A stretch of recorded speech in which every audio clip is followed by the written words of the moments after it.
The River Thames is one of the most famous rivers in the world, known for going through the City of London and by the Houses of Parliament.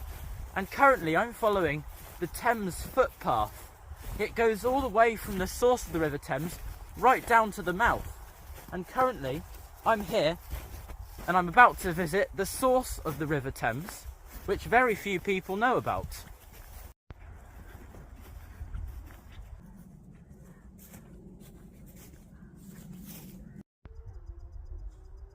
The Thames footpath has many different genres of travel. You can go through urban areas with lots of fancy buildings, or up here you can do beautiful countryside walks with livestock and going through fields.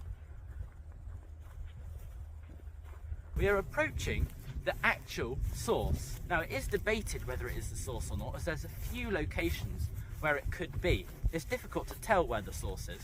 However, this here is the headstone that marks where the source is from what we know at the moment. We've now arrived at the very source of the River Thames, and this is the very start of the Thames footpath. This footpath goes all the way from here in Cirencester down to central London and to the mouth of the River Thames. So this is a continuous path. It has no breaks in it. It is a very, very long way if you're going to follow it from source to sea.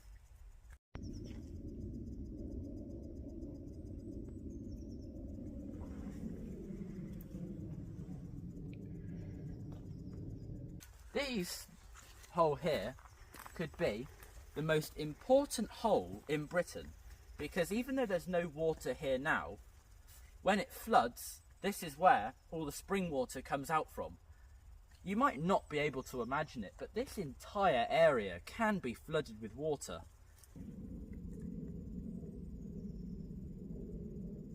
Just to make sure I'm not fibbing, that very nice stone there has been placed there to mark the start of the Thames.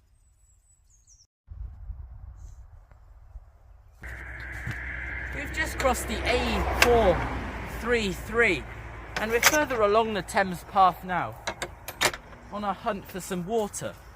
And you can see here the bowl of where water usually pools, but there's no water here at the moment because it's been quite dry. But it would usually pass under the road, just there where you can see the bush line. This is where you actually start to see some current.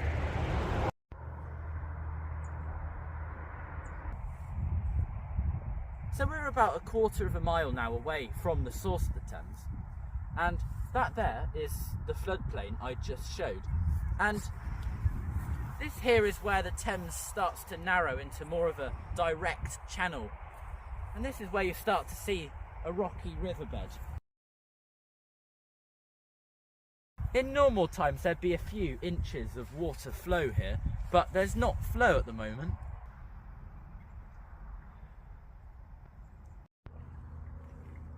This is the first surface water in the Thames.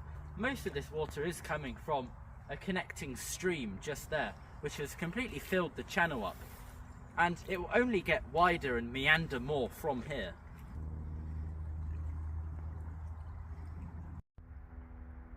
I'm just approaching the A429 now, and the river is really starting to pick up some speed and starting to meander a little bit more. It's amazing to see how clean the river is, because down in London the river is very, very polluted. Drinking the water will put you in a coma.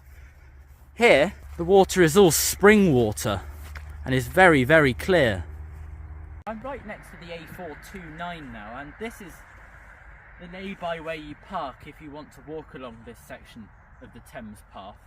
And these are the two channels that take the river underneath the road. You can't see light because they bend, but this is the state of the river now. There's quite a lot of water and aquatic plants, and it's getting quite deep.